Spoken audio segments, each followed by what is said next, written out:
Nama saya Muhammad Amin Rashid bin Johari, selaku wakil muda kampung ni, orang muda kampung ni.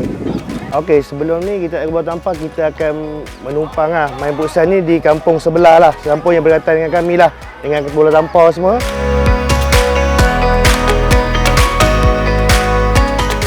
Kita rasa teruja lah dan berterima kasih lah kepada orang atasan kerana membagikan kampung Sungai Tuan Seng ni kod bola tampar dengan futsal ni yang baru lah.